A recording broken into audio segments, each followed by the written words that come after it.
So, it's not about color. It's just about the human race and about what's right is right. So, just keep up the fight, man. If you don't stand for something, you'll fall for anything. So keep it up. Thank you.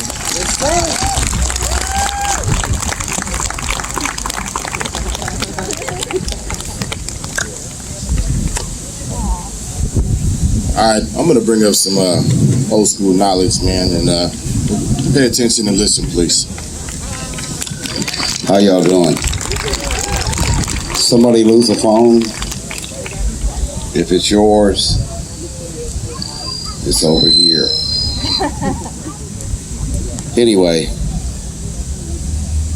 I was here last night and I said a few things, and a 16-year-old girl, she walked up to me and she said, "I like what you said, and I want to say something, but I'm scared and I'm nervous." And she asked me would I stand with her while she came up here and said what she was feeling.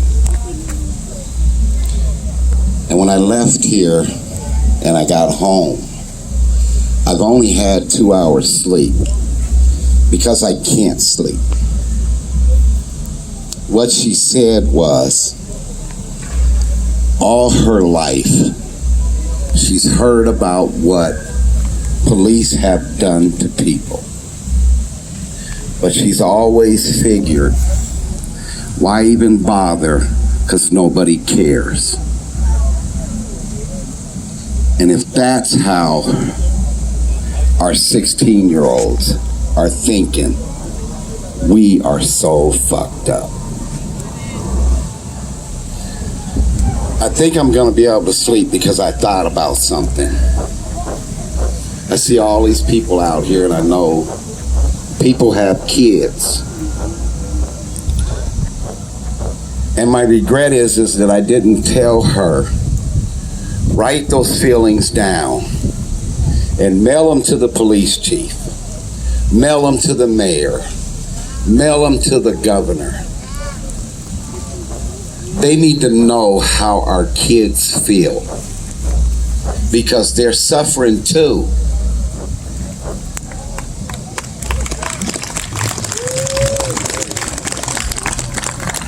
When my daughter's in the car with me, she's 8 years old. If I get pulled over by the police, my daughter's worried. She shouldn't have to be. But it's the way it is. I was raised in this community. I've had my ass kicked in that police station up there. I can't even count it. My mother was white, my father was black. I grew up on 32nd and Spring. When I was a teenager, my white mother knew that she better not, when one of her 5 sons came home beat up by the Seattle police, she better not call the police. See, back then, I'm 53. Back then, if you got your ass whooped by the police, that's just what happened. I got used to it.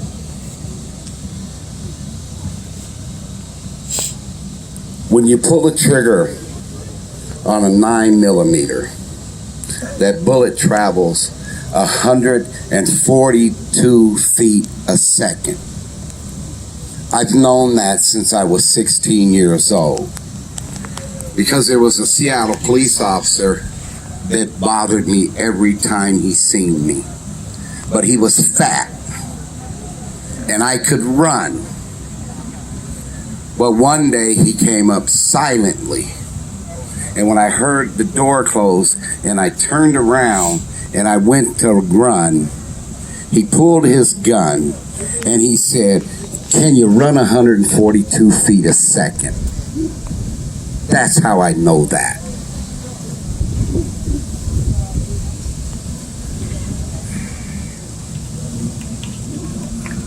The good thing is this, if there's a shift in this country. I was talking to a friend of mine, and I said to him a couple days ago, I said, me and you, we may never see an America that's not racist. But I said, I really believe because of what's going on, my daughter will. And I will live in a racist country for my daughter to live in a non-racist country.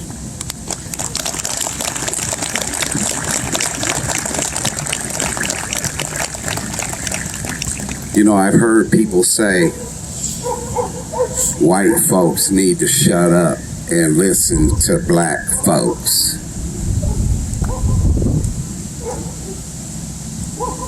It is your God-given right to stand up to injustice. And you don't need nobody's permission.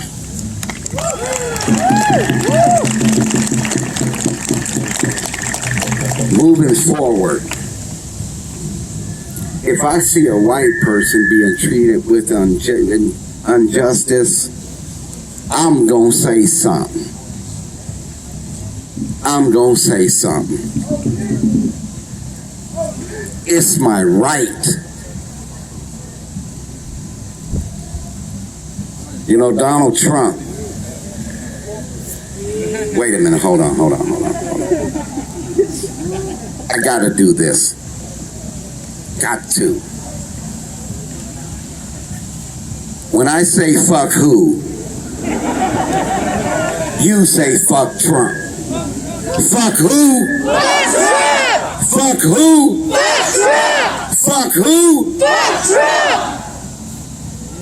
You see, when Trump looks at these video feeds and news feeds, I don't think he sees black folks, but he sees all these white folks, and he's scared.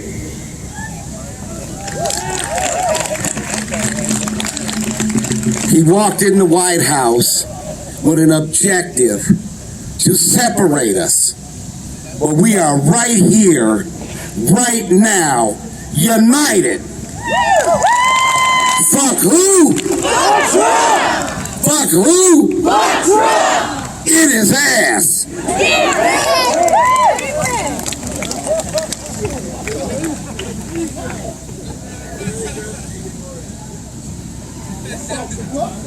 You know, tell you a little bit about my history.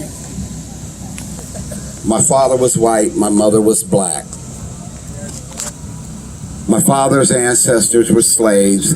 My mother's ancestors were slave owners.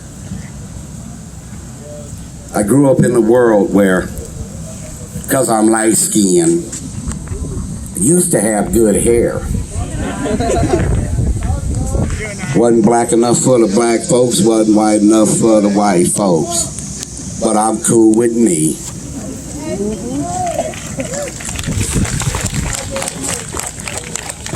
I want to tell you something. My mother only married black men. You said we got interracial couples. Any interracial couples here? Right here. Where you at? Right here.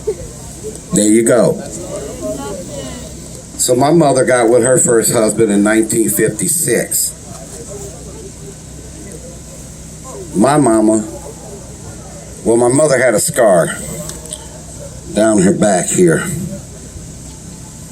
And my mama was walking down the street with her white husband, and some white man decided, I'm going to cut her throat. There's a point to this story. When he swung his knife, her husband pulled her arm, so he got her on the back. And I was probably about 14 years old when I got the nerve to ask my mother where'd that scar come from. And I said to my mother, I said, well, Mom, why you just don't get you a white man? She said, baby, I'm not gonna let them tell them who I can love. I love who I wanna love, how I wanna love, and when I wanna love. See, I was born into an interracial household. I come home from the hospital. There was black folks and white folks. But they was my folks. So there's things we can do until we get what we want. First of all, let me clear something up. I have to apologize. A guy came in here the other day, and I got in my feelings. So when they were rushing him out of here, I said to the crowd, I said, who don't matter? And I said, this bitch don't matter. It's a white dude. Well, Fox News says that I am a Antifa terrorist. Ain't that a bitch? I walked in here, a black man, fed up with this bullshit with these fucking police. Gotta say this. I watch CNN. I don't fuck with Fox News. They fuck with Donald Trump.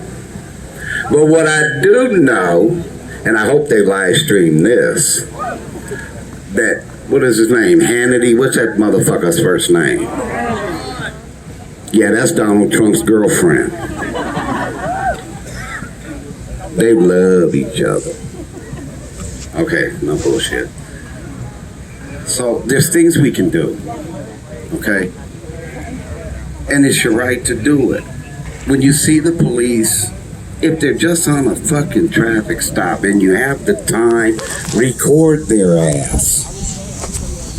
See, when it gets out that they always is on camera and everybody, I mean, there's people sitting here with $1,000 phones in their pocket. Use that motherfucker. Record them.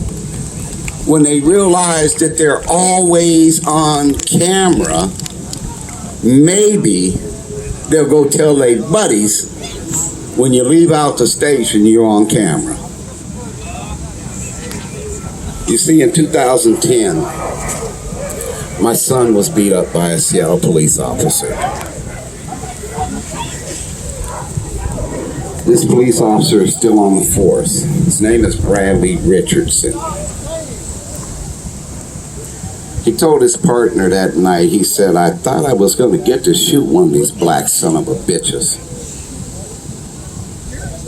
When he pulled out my son's wallet, seen his credit cards, he said, I hate it when these people have credit cards. White man got assaulted in a bar. They pulled up on my son and his best friend. They kicked their ass. They went and got the white guy. And he said, that's not them. He booked him in jail on the assault. They dropped the charges. We sued him. The case settled because Seattle Police's attorney, a week before the deposition, called that white guy. He said, are you sure that those weren't the guys that assaulted you? He said, no. He said, are you willing to say they are? Case settled 4 days later. This scar right here that I've had since about 18 years old, I got in that precinct right there. Sad to say, but you just sometimes get numb to getting your ass whooped by the police. But it looks like it's going to be a new day. You know, I was mad because that officer was still on the force. And then the police chief in Minnesota, he pulled the contract with their police union. See, it wasn't the sergeants that put him back on the force. It wasn't the chief. It wasn't that he was a good officer. It's the fucking union. What I said last night is, if we're going to protest, we need to take this march to the union.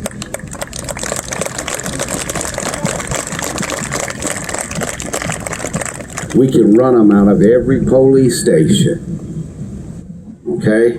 And the union will put them back. But what if we run the union out of their office?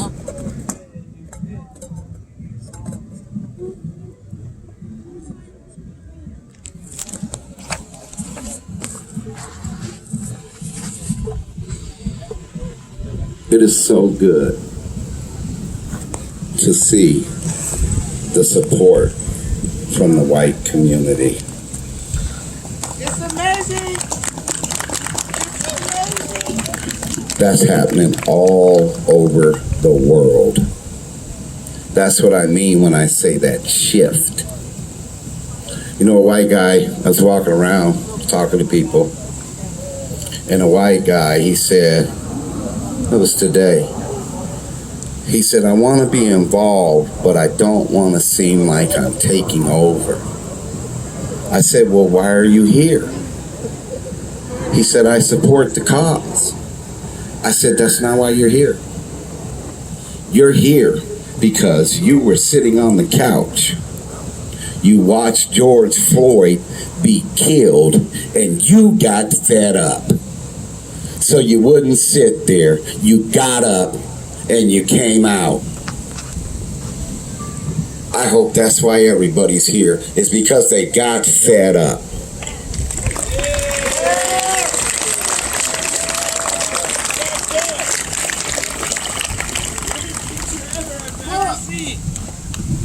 So if you have kids that have feelings about what's going on, get them to write it down. Send it to that police chief. Send it to the mayor. Send it to the governor. Let them see. If they don't listen to the kids, they definitely ain't gonna listen to us. I mean, come on. For a 16-year-old to already feel as though if the police do something to her, she might as well not say nothing because it don't make a difference. That ain't right. That's not right at all. That's terrible. That is terrible. Police should be ashamed of themselves. But they're not. They're not. So, what I came up with is that I have to stay focused on why I'm here. I don't know why anybody else is here. I hope everybody's here for the same reason. The block party's cool. You know, it's what it is. And I get confused about that. Because even though it looks like a block party, but it's also a bunch of people from all different walks of life. Nothing wrong with that. They want us separate. If you don't know what the oldest trick in the book is, the oldest trick in the book is divide and conquer. If I can divide you, I can conquer you. If you stand together, I can do nothing against you.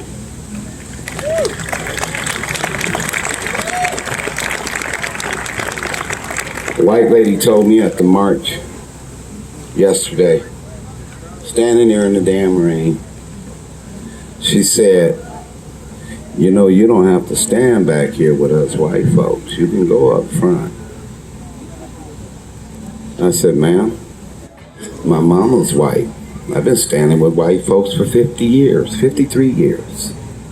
And if you'll stand with me, I'll stand with you. That's how we stand together.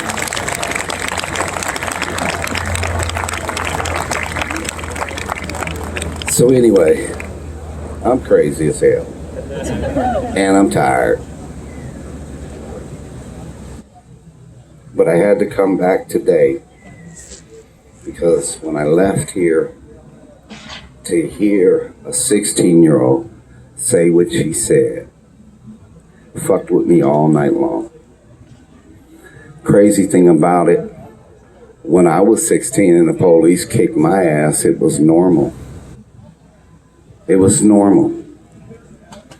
You just got your ass whooped by the police. You didn't run fast enough.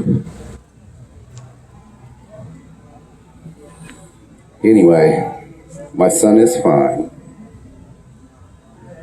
He's an inspector for Boeing. It derailed him 2 years. He went to be a dental assistant for 2 years and his daddy ain't got no teeth, but okay.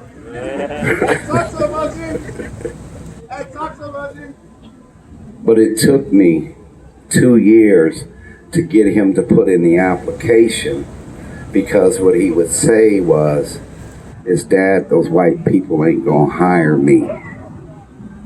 And then finally one day he called me and said, okay, Dad, I put in the application. 2 weeks later, he was in orientation.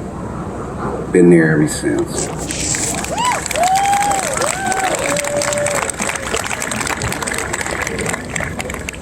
What that boy did to my son, it derailed him 2 years. But he's a better man. You see, because my son did what every father wants. Just do better than me. He's done that. So, we need to get the union contract. We need to get the police to take that out of their hands. So when an officer is fired, he's fired. You know, police can go to another state and work. If one of us does something discriminated on our job, it will go on our application. It needs to go on their application. Why should they be different?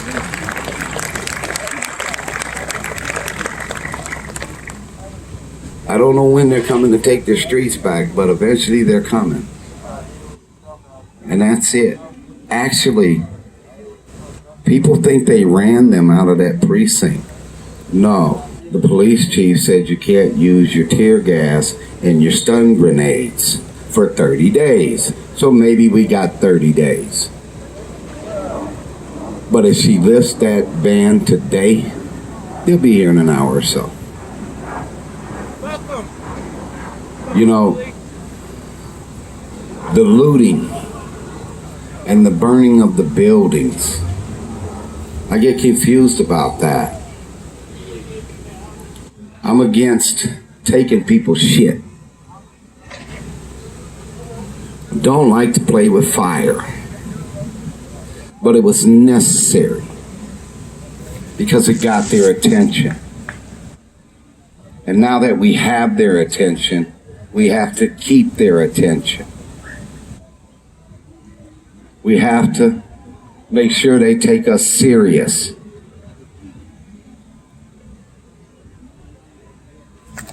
We need to march. Like I said, we need to take this march to the union office. They closed this weekend, but they'll be open on Monday. Maybe